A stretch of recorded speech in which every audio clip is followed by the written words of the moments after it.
Asante Sabato. Kazi na utu. Tunasonga mbele. Asanteni sana. Basi ndugu wanahabari na wananchi wa Tanzania wenzangu mnaonisikiliza, tunapenda kuwataarifu kwamba tuko hapa kwa ajili ya kutoa habari juu ya kikao kazi baina ya msajili wa hazina, kwa maana ya kwamba ofisi ya msajili wa hazina na wakurugenzi wanaoiwakilisha serikali pamoja na wakuu wa taasisi katika taasisi zile na kampuni ambazo serikali kupitia ofisi ya msajili wa hazina ina hisa chache, ina uwekezaji wa hisa chache, tukimaanisha ni hisa chini ya 51% kwa mujibu wa kifungu cha 4 cha sheria ya mashirika ya umma sura namba 257. Kikao kazi hiki ni mfululizo wa vikao kazi vitatu sasa, ambapo tumeanza utaratibu huu kwa miaka 2 iliyopita. Kwa hiyo sasa hivi ni mara ya 3 ili kuendelea kujenga uelewa wa wakurugenzi wetu, lakini ili kuendelea kujenga pia mahusiano mazuri na thabiti na endelevu ya kibiashara baina ya umma, kwa maana ya kwamba serikali pamoja na taasisi binafsi kule ambako tuna uwekezaji wa hisa chache za chini ya 51%. Lakini kikao kazi hiki pia ni mojawapo wa vikao kazi vitatu ambavyo ofisi ya msajili wa hazina imekuwa ikifanya baina yake na mashirika na zile taasisi ambazo tunazisimamia, ikiwa ni hiki kinachofanyika mwezi wa 3 kila mwaka. Lakini tuna kikao kazi cha gawio au tunasema ni gawio day au siku ya maokoto, ambayo ofisi hii inamkabidhi Mheshimiwa Rais gawio na michango kutoka taasisi na mashirika ya umma.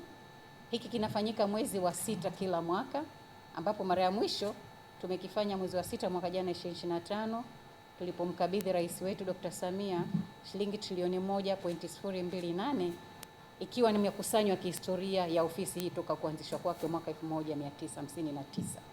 Kikao kazi cha 3 ni kikao kinachofanyikaga mwezi wa 8, ambacho kinakutanisha ofisi hii pamoja na wakuu na wenye viti wa mashirika ya umma yale 308, ambapo hufanyika mwezi wa 8 na kinawaleta pamoja viongozi wakubwa kabisa zaidi ya 700 wa nchi hii. Kwa hiyo hivyo ni vikao kazi vitatu ambao tunavifanya kila mwaka katika ofisi hii ili kuhakikisha kwamba uwekezaji wa umma unatunzwa kwa kuzingatia kwamba kiasi ambacho kimewekeza mpaka sasa hivi ni shilingi trilioni 92 za Kitanzania. Huu ni uwekezaji mkubwa, na kwa hiyo hatuna budi kuhakikisha kwamba tunaendelea kufanya kazi pamoja na mashirika yetu kuhakikisha kwamba maslahi haya yanalindwa. Ndugu wanahabari na wananchi wenzangu, kikao kazi hiki baina yetu sisi na hizi taasisi ambazo tuna hisa chache, kwa mwaka huu tunategemea kupata wahudhuriaji zaidi ya 150 hadi 200, na kitafanyika jijini Arusha kama nilivyosema katika ukumbi wa Papu Tower. Mgeni rasmi wetu atakuwa Profesa Kitila Mkumbo, waziri pamoja na mbunge ambaye ni waziri wa nchi ofisi ya Rais, mipango na uwekezaji. Ndugu wanahabari, kauli mbiu yetu sisi ya mwaka huu ni nini? Ni kutoka ufuatiliaji wa kawaida na usimamizi wa kawaida kwenda katika uongozi ubunifu unaoangalia mbele, kwenda katika uongozi na usimamizi unaoangalia mbele. Na ni kwa nini tumeenda katika kauli mbiu hii ya kutoka katika usimamizi wa kawaida? Ni kwa sababu ya mabadiliko makubwa duniani yanayotokea, mabadiliko makubwa ya kiuchumi, mabadiliko makubwa ya kiteknolojia, ambapo mataifa mbalimbali yanaenda kwa kasi sana kulinda mali zake, kulinda rasilimali zake, kulinda mipaka yake kwa wivu mkubwa. Na sisi kama nchi Tanzania tunawiwa kuhakikisha kwamba na sisi tunaenda kwa kasi hii kuhakikisha kwamba tunalinda rasilimali zetu, tunalinda mipaka yetu na tunalinda kile ambacho tumepewa. Kwa hiyo ni vyema tukakaa tukajadiliana na kuhakikisha kwamba kwa pamoja tunaenda mbele. Lakini sababu nyingine pia ya kwenda na kauli mbiu hii ni kwa ajili ikiwa ni maandalizi ya utekelezaji wa dira yetu ya 2050 ambayo ilizinduliwa na Mheshimiwa Rais Dr. Samia mwezi Juni mwaka 2025, ambayo ina malengo mazuri na makubwa ya nchi yetu. Lengo moja hapo ni kuhakikisha kwamba na la msingi tunafikia uchumi wa dola trilioni 1 kufikia mwaka 2050 kutoka sasa, ambapo sasa hivi uchumi wetu ni dola bilioni 85. Tunaona lengo hili ni kubwa na tunalihitaji. Sasa ili tuweze kulifikia, tunahitaji kufanya kazi kwa njia tofauti. Tunahitaji usimamizi ambao sio wa kimazoea, na ndio maana kauli mbiu hii tunaenda nayo ili iende kuakisi kile tunachokifanya. Lengo jingine ni kuhakikisha kwamba tunaimarisha sasa ile usimamizi wa taasisi zetu na utawala bora na kukuza uchumi kwa kutumia sekta hii ambayo sisi tumewekeza kwa hisa chache. Sasa tunaona vihatarishi vinaibuka mara kwa mara kama nilivyosema. Tumeona geopolitics nimezielezea hapa, kwa hiyo tunajiandaa kuhakikisha kwamba sisi hatuachi nyuma. Lakini tunavyosema uwekezaji wa hisa chache, ndio uwekezaji ni hisa chache kwa mujibu wa sheria, lakini sio kwamba unatupa matokeo machache. Sio kwamba unatupa matokeo machache. Kwa hiyo faida au za uwekezaji huu ni nini basi?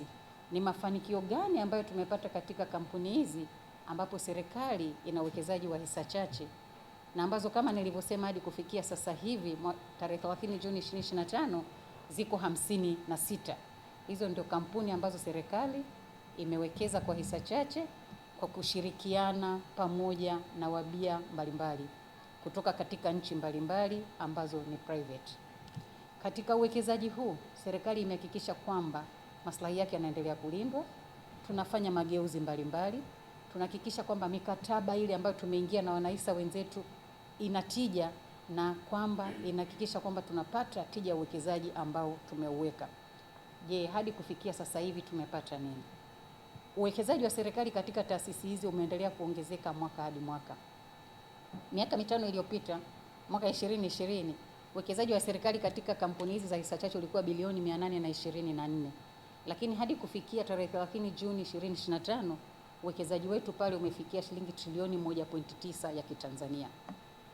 Hii ni ongezeko la asilimia zaidi ya 150, kuonesha imani ambayo sisi tunayo katika uwekezaji huu, kuonesha adhma kubwa ya serikali kufanya kazi pamoja na private sector, kuonesha kwamba tunahitajiana. Sekta binafsi inahitaji sekta ya umma na sekta ya umma inahitaji sekta binafsi katika kuendelea kusukuma jukumu letu. Lakini pia tukiangalia mapato ghafi, kwa sababu kuwekeza mahali ni kitu kimoja, lakini je, mapato yanayopatikana katika taasisi zile ni nini? Kwa miaka 5 hii iliyopita, katika kampuni ambazo tuna hisa chache, mapato ghafi yameongezeka kutoka trilioni 6.1 za Kitanzania hadi kufikia shilingi trilioni 10.4 za Kitanzania. Kama tunavyoona, huu pia by any standard ni utendaji mzuri, na kwa hiyo serikali inajivunia. Lakini sasa mwekezaji akiweka kitu mahali anategemea gawio. Je, sisi kama serikali kwenye uwekezaji wa kampuni hizi tumepata nini? Tunapata gawio kiasi gani? Hizi ni kampuni zinazofanya biashara, ni kampuni ambazo tumewekeza trilioni 1.9 kama nilivyosema. Je, tunapata nini? Kwa hiyo gawio nalo limeendelea kuongezeka, limeendelea kuimarika, ambao kwa miaka 5 iliyopita tulikuwa tunapata gawio la bilioni 58 za Kitanzania. Nazungumzia mwaka 2021, bilioni 58 za Kitanzania. Lakini kufikia tarehe 30 Juni mwaka 2025 tumepata gawio la bilioni 266 za Kitanzania. Hili ni ongezeko la asilimia 357 takriban. Sasa kwa ndani ya miaka 5 kwa uwekezaji ambao nimeutaja, tunaona kabisa kwamba tunapata gawio ambalo ni zuri na gawio ambalo tunalitumia katika maendeleo, miradi yetu ya maendeleo.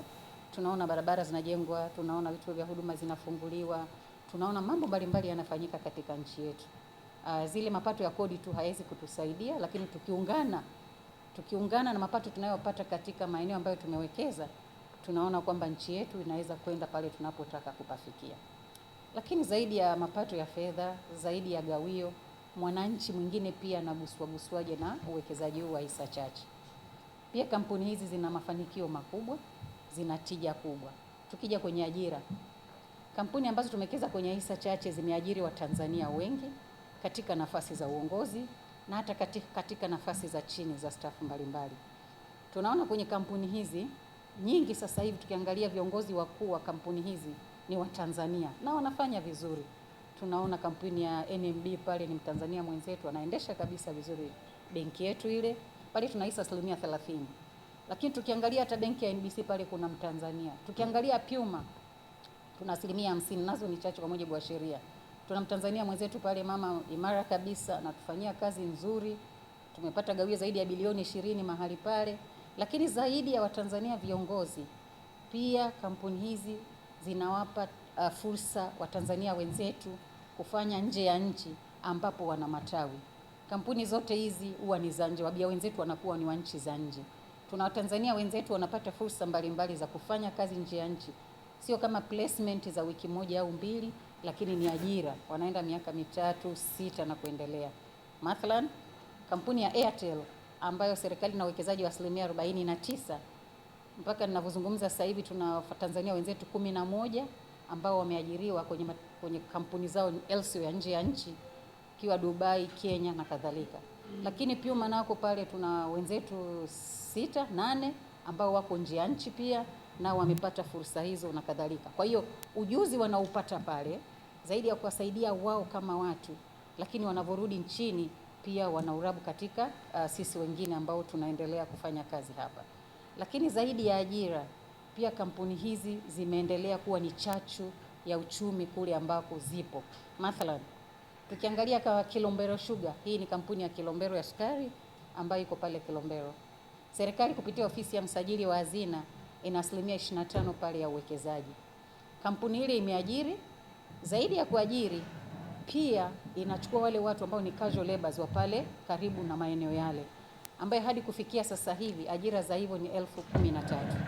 Lakini zaidi ya ajira hiyo pia kampuni kama ile ya Kilombero Sugar ambacho kama nilivyosema tuna 25% ya hisa, ni mnunuzi wa miwa ya wananchi ambao wako eneo lile.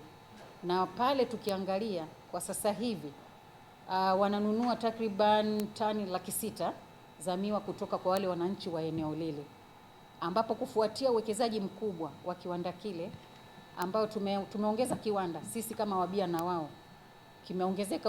Kwa maendeleo ya sekta ya utalii na huduma za hoteli nchini, Parrot Hotel iliyopo Kaloleni katikati ya jiji la Arusha ni fahari ya Tanzania. Ina bwawa la kisasa la kuogelea na kupumzika kwa watu wa rika zote, mapokezi yenye ubora.